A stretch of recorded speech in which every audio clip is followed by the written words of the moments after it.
যুবকদের ইমানদীপ্ততার স্থান বর্ণনা করতে গিয়ে আল্লাহ রাব্বুল আলামিন একটি সূরা নাযিল করলেন। সূরার নামই হলো সূরাতুল কাহফ। আর এই সূরাতুল কাহফ, এই কাহফ শব্দের পিছনে মূল প্রতিপাদ্য বিষয় হলো 7 জন যুবকের ইমানদীপ্ততার স্থান। আল্লাহ রাব্বুল আলামিন সূরা কাহফের 10 নম্বর আয়াতে বলছেন, إذ أوى الفتية إلى الكهف فقالوا ربنا آتنا من لدنك رحمة وهيئ لنا من أمرنا رشدا। 7 জন যুবক বনি ইসরাইলের জামানায় জালেম বাদশার রাজত্বে ঈমান টিকিয়ে রাখতে পারবে না বলে তারা রাজ দরবারে জালেম কাফের বাদশার সম্মুখে তাদের ঈমানের ঘোষণা দিয়ে বাদশার তাগুতের শক্তিকে প্রত্যাখ্যান করে হকের আওয়াজ তৎকালীন কুফুরীর রাজ দরবারে বুলন্দ করেছিল। সম্ভব হয়েছে যুবকদের শক্তিশালী ঈমানের বদৌলতে। অবশেষে আল্লাহ রাব্বুল আলামিন তাদের ঈমানকে হেফাজত করেছেন যখন তারা চেষ্টা প্রচেষ্টা চালিয়েছে। বিস্তারিত ইতিহাস সূরাতুল কাহফের যুবকদের, এই আসহাবে কাহফের 7 জন যুবকের ইতিহাস বর্ণনা করা আজকে আমার মুখ্য উদ্দেশ্য নয়।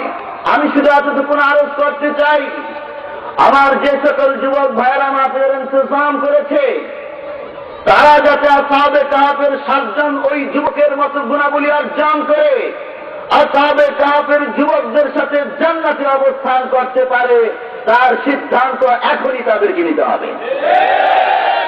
শুধু এই যারা মাহফিল ইন্তজাম করেছে তারাই কি আসহাবে কাহফের যুবক হবে? আপনাদের হওয়া লাগবে না? হওয়া লাগবে। এজন্য আপনাদের নজরানাও পেশ করতে হবে, কঠিন নজরানা। আত্মত্যাগ পেশ করতে হবে, কঠিন আত্মত্যাগ। ইসলামকে বিজয়ী করার জন্য, নিজের ঈমান আর আমলকে হেফাজত করার জন্য সাহাবায়ে কেরাম রাদিয়াল্লাহু তাআলা আনহুম আজমাইন যেমনি করে আত্মত্যাগ করেছিলেন। ইতিহাস আপনারা জানেন। হযরত জাফর তাইয়ার রাদিয়াল্লাহু তাআলা আনহু মুতার যুদ্ধে যখন রাসূলের নির্দেশ পেয়ে যান, প্রথম সেনাপতি ছিলেন, তো তার ডান হাতকে কাফেররা কেটে ফেলে বাম হাতে তিনি ইসলামের ঝান্ডা নেন। বাম হাতে যখন কাফেররা কেটে ফেলে তখন তিনি তার 2 বাহু দ্বারা ইসলামের ঝান্ডাকে আঁকড়ে ধরেন, মাটিতে পড়তে দেননি। যখন কাফের বেঈমানরা হযরত জাফর তাইয়ার রাদিয়াল্লাহু তাআলা আনহুর গর্দানের উপর আঘাত করে ইসলামী ঝান্ডা পড়ে যাচ্ছিল, দাঁত দ্বারা, মুখের দাঁত দ্বারা কামড়ে ধরে ইসলামী ঝান্ডাকে উত্তোলন রেখেছে, জমিনে পড়তে দেয় নাই। এই সাহাবীর বয়স তখন ছিল মাত্র 33 বছর। আরেকজন সাহাবী হযরত আব্দুল্লাহ ইবনে রাওয়াহা রাদিয়াল্লাহু তাআলা আনহু, তিনিও যুবক ছিলেন। আরেকজন সাহাবী হযরত হামজা রাদিয়াল্লাহু তাআলা আনহু বিবাহ করেছেন, বাসর রাত্রি শেষ করে যুদ্ধের ময়দানে চলে এসেছেন, ইসলামের জন্য নজরানা পেশ করেছেন। এই যুবকরা, যার ফলশ্রুতিতে ইসলাম আজ পর্যন্ত আমাদের কাছে এসে পৌঁছেছে। সম্মানিত উপস্থিতি, শুধু মা বোনেরাই, পুরুষরাই, ভাইয়েরাই আত্মত্যাগ করেছে এমন না, আমার মা বোনেরাও আত্মত্যাগ করেছে। হযরত সুমাইয়া রাদিয়াল্লাহু তাআলা আনহা একজন যুবতী মহিলা ছিলেন, ইসলামের জন্য তিনি শহীদ হয়েছেন। ইসলামের ইতিহাসে প্রথম শহীদ হযরত সুমাইয়া রাদিয়াল্লাহু তাআলা আনহা। ঠিক তেমনি করে হযরত জুনায়রা রাদিয়াল্লাহু তাআলা আনহা, তার 2টি চোখ আবু জেহেল তুলে ফেলেছিল, তিনিও যুবতী মহিলা ছিলেন। হযরত লুবাইনা রাদিয়াল্লাহু তাআলা আনহা, ওমর ইবনে খাত্তাব যখন কাফের ছিলেন, মরতে মরতে এই দাসীকে রক্তাক্ত করে ফেলেছেন।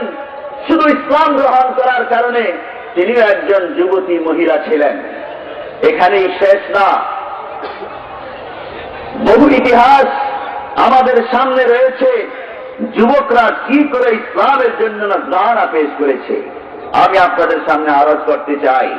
তাফসীর এই মাহফিলের মাধ্যমে যুবকদের এই আওয়াজ আপনাদের কর্ণকুহরে শুধু এইভাবে পৌঁছে দিতে চান। হে যুব সমাজ, ব্যক্তি গঠন করতে হবে কোরআনের আলোকে, হাদিসের আলোকে। হে যুব সমাজ, পরিবার গঠন করতে হবে কোরআনের আলোকে, হাদিসের আলোকে। হে যুব সমাজ, সমাজ ব্যবস্থা গড়ে তুলতে হবে কোরআনের আলোকে, হাদিসের আলোকে। প্রথমে 16ই ডিসেম্বর 1971 খ্রিস্টাব্দে বাংলাদেশের স্বাধীন লাল টুকটুকে একটি সূর্য এবং একটি স্বাধীন পতাকা আমরা বাংলাদেশের মানুষেরা অর্জন করতে পেরেছি। সেই যুবকদের প্রতি শ্রদ্ধা রেখে আজকের মাহফিলের সমস্ত সওয়াবগুলো যুবকদের আত্মার মাগফিরাতের জন্য পেশ করে আমি কোরআনুল কারীম থেকে আমার তাফসীর আলোচনা শুরু করছি। কোরআনুল কারীম থেকে যে আয়াতে কারিমা পাঠ করেছি, আয়াতে কারিমার মুখ্য আলোচ্য বিষয় ইসলামের দৃষ্টিতে যুব সমাজের ভূমিকা। আল্লাহ রাব্বুল আলামিন ইরশাদ করতেছেন, মুহাম্মাদুর রাসূলুল্লাহ والذين معه أشداء على الكفار رحماء بينهم تراهم ركعا سجدا يبتغون فضلا من الله ورضوانا سيماهم في وجوههم من أثر السجود। আল্লাহ রাব্বুল আলামিন সূরা ফাতহ এর 29 নম্বর আয়াতে কারীমায় মৌলিকভাবে 5টি বিষয়ের প্রতি ইঙ্গিত করেছেন। আমাদের যুব সমাজকে এই 5টি বিষয়ে মজবুত ভাবে আঁকড়ে ধরতে হবে। ব্যক্তি জীবনে, সমাজ জীবনে এই 5টি বিষয় কায়েম করতে হবে। মুসলিম শরীফের যে হাদিসে কারিমা পাঠ করেছি, আল্লাহর রাসূল সাল্লাল্লাহু আলাইহি ওয়াসাল্লাম যুবকদের জন্য 7টি বিষয় উল্লেখ করে ইরশাদ করতেছেন, আল ইমামুল আদিল ওয়া শাবুন নাশাআ ফি ইবাদাতি রাব্বিহি ইলা আখিরিল হাদিস আও কামা ক্বালা আলাইহিস সালাতু ওয়াস সালাম।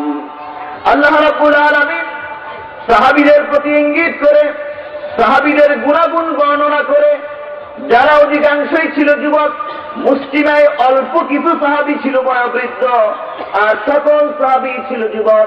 তার মধ্যে হযরত আবু বকর রাদিয়াল্লাহু তাআলা যখন ইসলাম গ্রহণ করেন তিনি একজন যুবক ছিলেন। ওমর ইবনে খাত্তাব যখন ইসলাম গ্রহণ করেন একজন যুবক ছিলেন। হযরত খালিদ বিন ওয়ালিদ, আমর ইবনে আস রাদিয়াল্লাহু তাআলা আনহু, আলী রাদিয়াল্লাহু তাআলা আনহু, উসমান গনি রাদিয়াল্লাহু তাআলা আনহু, হযরত সাদ ইবনে আবি ওয়াক্কাস রাদিয়াল্লাহু তাআলা আনহু, হযরত আবু উবাইদা ইবনুল জাররাহ রাদিয়াল্লাহু তাআলা আনহু, বড় বড় সকল সাহাবী ছিল যুবক। আল্লাহ রাব্বুল আলামিন এই যুবক সাহাবীদের গুণাগুণ, দায়িত্ব, কর্তব্য, যুবক সাহাবীদের ভূমিকা উল্লেখ করে কুরআনুল কারীম ইরশাদ করছেন, মুহাম্মাদুর রাসূলুল্লাহ والذين معه أشداء على الكفار رحماء بينهم।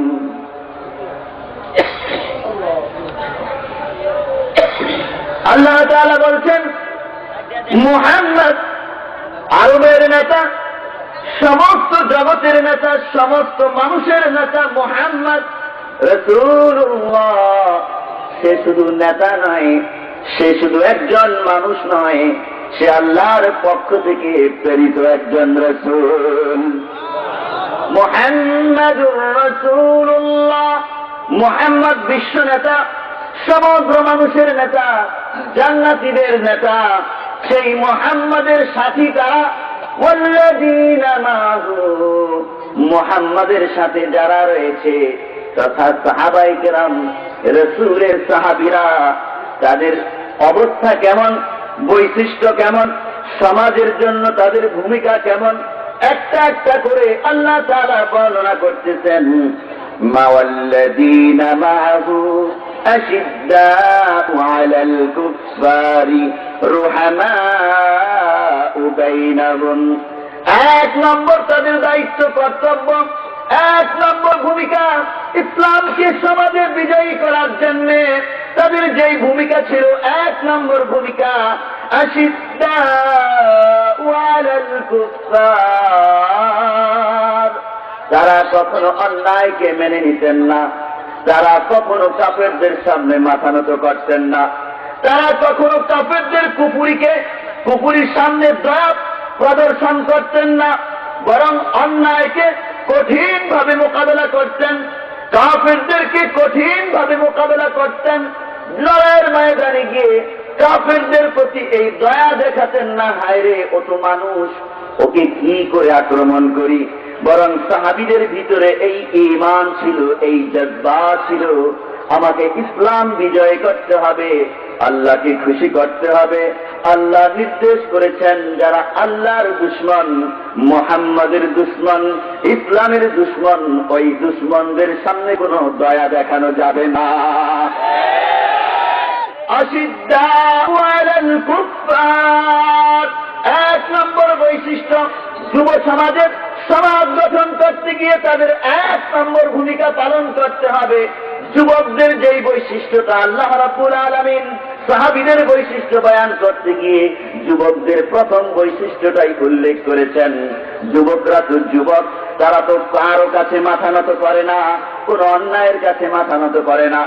যুবকরা তো যুবক, কোন বাধাকে তারা ভয় পায় না, বাধা ডিঙ্গিয়ে ভালো কাজ করে যাবে, তারা কোনো বাধাকে ভয় পাবে না, কোনো বাধা তাদেরকে আটকে রাখতে পারবে না। আশিদ্দাউ আলাল কুফফারি রুহামাউ বাইনাহুম তারাহুম রুকআন সুজ্জাদান ইয়াবতাগুনা ফাদলান মিনাল্লাহি ওয়া রিদওয়ানা। সম্মানিত উপস্থিতি, আল্লাহ রাব্বুল আলামিন রাসূলকে সহায়তার জন্য, ইসলামকে বিজয়ের জন্য, কোরআনের আইনকে সমগ্র জগতে ছড়িয়ে দেওয়ার জন্য এবং পৃথিবীর প্রত্যেকটা ভূখণ্ড থেকে জুলুমকে আর জালেমকে নিপাত করার জন্য, উৎখাত করার জন্য যুবকদের সবচেয়ে বড় ভূমিকা এবং যুবক সাহাবীদের সবচেয়ে বড় ভূমিকার কথা কোরআনুল কারীমে প্রথম পয়েন্টে সূরা ফাতহ এর মধ্যে আল্লাহ তাআলা উল্লেখ করলেন।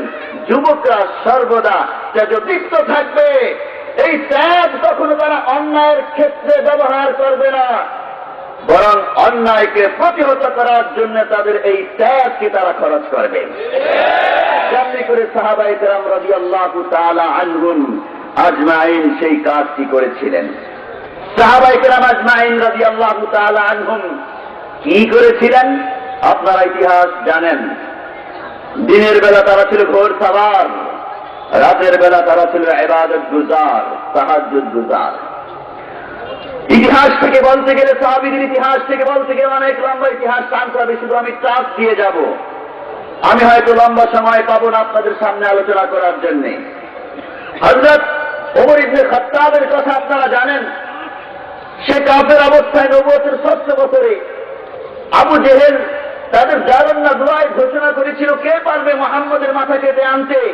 কেউ সাহস করে না। ওমর ইবনে খাত্তাব বলে, এই আমি চললাম, মাথা কেটে নিয়ে আসতেছি। অবশেষে ওমর ইবনে খাত্তাব কোরআনের তেলাওয়াত শুনে তার মাথায় রাসূলের হাতে দিয়ে আসলেন, ইসলাম গ্রহণ করলেন। পরিশেষে সে ইসলাম গ্রহণ করার পরেই ওই খোলা তরবারি নিয়েই আবার কাবা চত্বরে এসে বলল, হে আবু জেহেল, এই আমি ওমর চলে আসছি, আমি ইসলাম গ্রহণ করেছি, তোমরা পারলে আমাকে কি করবা করো। ইসলাম গ্রহণ করার সাথে সাথেই তার ত্যাগ তিনি দেখাচ্ছেন, এটা হলো হকের ত্যাগ। ইতিপূর্বে যেটা ছিল ওটা ছিল বাতিলের ত্যাগ। হযরত ওমর ইবনে খাত্তাবের একটা ইতিহাসের দিকে ইঙ্গিত করে আল্লাহ রাব্বুল আলামিন সূরা নিসা 60 নম্বর আয়াত, 61 নম্বর আয়াত 62 নম্বর আয়াত নাজিল করেছেন। ঘটনাটা কি ছোট্ট করে আমি বলছি। রাসূল করিম সাল্লাল্লাহু আলাইহি ওয়াসাল্লাম মদিনার জিন্দেগিতে তখন ওই সময় ইহুদি এবং মুনাফিক তারা মদিনাতে বসবাস করছে, মুসলমানরাও বসবাস করছে। মুনাফিক তো তারা যারা উপরে উপরে ইসলাম দেখায় আর ভিতরে ভিতরে ইসলামকে কাটে। তো মুনাফিক বশির নামক একজন মুনাফিক, তার জমি জমা নিয়ে কোন একটা দ্বন্দ্ব ছিল, একটা মামলা মোকদ্দমা ছিল, সমস্যা ছিল। তখন সে এই মামলাটা পেশ করতে চাইল ইহুদিদের দলনেতা সর্দার কাব ইবনে আশরাফের আদালতে। কিন্তু যে ইহুদি ব্যক্তির সাথে এই মুনাফিক ব্যক্তির দ্বন্দ্ব মামলা মোকদ্দমা, সে বলল না, এটা আমি তোমাদের নবী মুহাম্মদের আদালতে পেশ করতে চাই, তিনি ফয়সালা দেবেন। ইহুদি চাইতেছে মুহাম্মদ সাল্লাল্লাহু আলাইহি ওয়াসাল্লামের আদালতে ফয়সালা নেবেন, আর মুনাফিক মুসলিম নামধারী মুনাফিক চাচ্ছে এই মামলাটায় ইহুদি নেতা কাব ইবনে আশরাফের কাছে ফয়সালা নেবেন। ব্যাপারটা কি? মুসলমান কেন ইহুদির কাছে ফয়সালা দিতে চায়, আর ওই ইহুদি কেন মুসলমানদের নেতা মুহাম্মদের কাছে ফয়সালা নিতে চায়? ব্যাপারটা কি? ঘটনা সত্য, যেই মামলা মোকদ্দমা নিয়ে ঘটনা, এই আসলে ইহুদি হলো প্রাপ্য।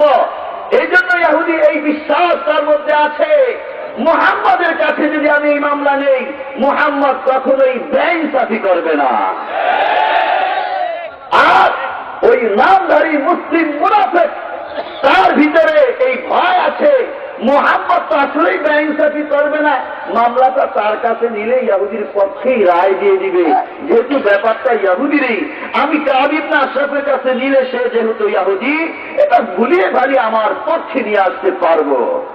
এই দেখেন দুর্নীতি আর বেইনসাফি মুনাফিকদের মাধ্যমে কিভাবে শুরু হচ্ছে। অবশেষে চাপাচাপিতে মুহাম্মদের কাছে মামলাটা আনতে বাধ্য হল। রাসূল সাল্লাল্লাহু আলাইহি ওয়াসাল্লাম ইহুদির পক্ষেই রায় ঘোষণা করলেন, যেহেতু হকদার ছিলেন ইহুদি। কিন্তু নামধারী মুসলিম মুনাফিক এটা মেনে নিতে পারল না। সে বলল, চলো মামলাটা যিনি কেমন হয়ে গেছে রায়টা, আমরা আরেকবার এটাকে ওমর ইবনে খাত্তাবের কাছে নিয়ে যাই। কাব ইবনে আশরাফের কাছে তুমি নিবে না, তো ওমর ইবনে খাত্তাব, তার কাছে আবার একটু মামলাটা আমরা পেশ করি। তার বিশ্বাস ছিল এই মুনাফিকের, ওমর ইবনে খাত্তাব যেহেতু খুব কঠিন মানুষ, ইহুদিদেরকে অত্যন্ত ভদ্রের ইন্তজাম করা হয়। এই তো আমি দেয়ালেই দেখলাম, গতকালকে দেয়ালের মধ্যে একটা ছোট্ট A4 সাইজের কাগজের মধ্যে দেখেছি, সম্ভবত 19 তারিখ সারদাগঞ্জের কোন একটা এলাকায়, নামটা আমার মনে নাই, সেখানে বিজয় দিবসকে কেন্দ্র করে, বিজয় দিবস উপলক্ষে সাংস্কৃতিক অনুষ্ঠানের ইন্তজাম করা হয়েছে। ওই সাংস্কৃতিক অনুষ্ঠানে গায়ক গায়িকা ভাড়া করা হয়েছে, তারা গান গাবে, তাদের নামও দেওয়া আছে, আমি নামগুলো দাঁড়িয়ে দাঁড়িয়ে পড়লাম। এবং তারা নাচবে, কোন মেয়েরা স্টেজে নাচবে, এই বিজয় দিবসকে কেন্দ্র করে ওই নর্তকীদের নামও উল্লেখ করা হয়েছে। যারা ওই কনসার্টের ইন্তজাম করেছে, তাদের কাছে আমার জিজ্ঞাসা, অত্যন্ত বিনয়ের সাথে জিজ্ঞাসা, ভাইয়েরা তোমরা যে কনসার্টের ইন্তজাম করলা বিজয় দিবসে, এ কি আমাদের শহীদ ভাইদের রক্তের সাথে তামাশা করার জন্য?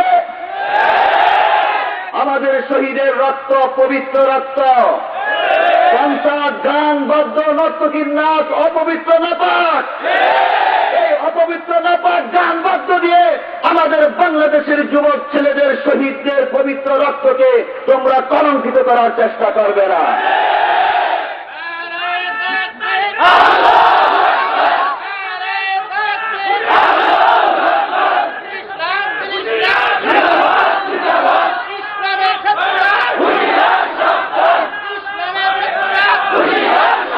সম্মানিত উপস্থিতি, আমাদের মুহতারাম সম্মানিত কাউন্সিলর সাহেব 3 নম্বর ওয়ার্ডের উপস্থিত হয়েছেন কিছুক্ষণ পূর্বে। তিনিও একজন যুবক, বুড়ো হয়ে যান নাই এখনো। আপনাদের যুবকদের নেতা তিনি 3 নম্বর ওয়ার্ডে তিনি আপনাদের যুবকদের নেতা। আজকের এই মাহফিলের পক্ষ থেকে আমি তার কাছে এই অনুরোধটি রাখছি, যাতে গান বাদ্য কনসার্টের ইন্তজাম কোন যুবকরা অনুমতির জন্য আসলে তিনি অনুমতি না দেন। কোরআন হাদিস অনুযায়ী বিনয়ের সাথে তার ভুলটা আপনারা শুধরে দেওয়ার চেষ্টা করবেন। তিনি আমাদের মানুষ, আমাদের ভাই, আমাদের বন্ধু, আমাদের নেতা। আমরা চাই তার মাধ্যমে 3 নম্বর ওয়ার্ডে একটি পবিত্র পরিবেশ আবহ তৈরি হোক। সবাই বলি আমিন।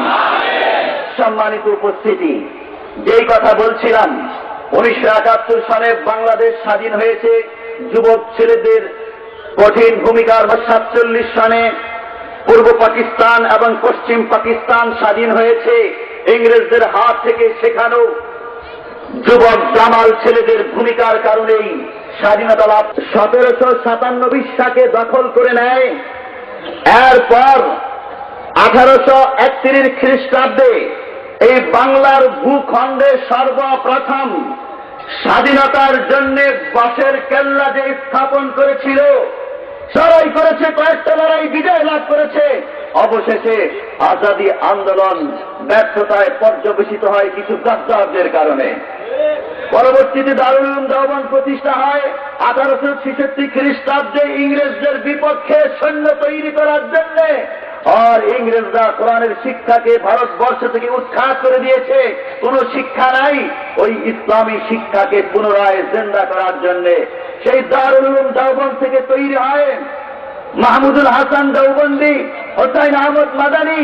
তারা ইংরেজদের বিরুদ্ধে লড়াই করে অবশেষে 1947 খ্রিস্টাব্দে মুসলমানরা আলাদাভাবে বাংলার পাকিস্তানকে তারা স্বাধীন করে।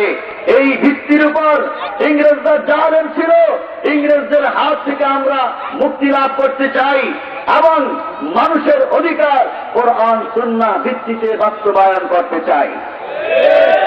অবশেষে স্বাধীনতা লাভ করার পর তৎকালীন যুগের রাজনৈতিক নেতা যারা ছিল, তারা কোরআনী বিধান অনুযায়ী বিচার ব্যবস্থা, রাষ্ট্র ব্যবস্থা কায়েম করল না। ফলশ্রুতিতে পশ্চিম পাকিস্তানের শাসক গোষ্ঠী জালেম হয়ে গেল।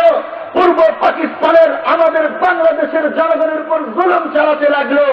যখন কোরআনের হুকুমকে তারা বর্জন করল, কোরআন অনুযায়ী তারা বিচার ফয়সালা করল না, এরা সব জালেমের গোষ্ঠী হয়ে গেল। বাধ্য হয়ে পূর্ব পাকিস্তানের বাংলাদেশের জনগণ অস্ত্র হাতে তুলে নিল, জালেমদের বিরুদ্ধে একটি যুদ্ধ করল। 1971 খ্রিস্টাব্দে অবশেষে জালেমদের হাত থেকে একটি স্বাধীন মুক্ত ভূখণ্ড তারা আজাদ করল।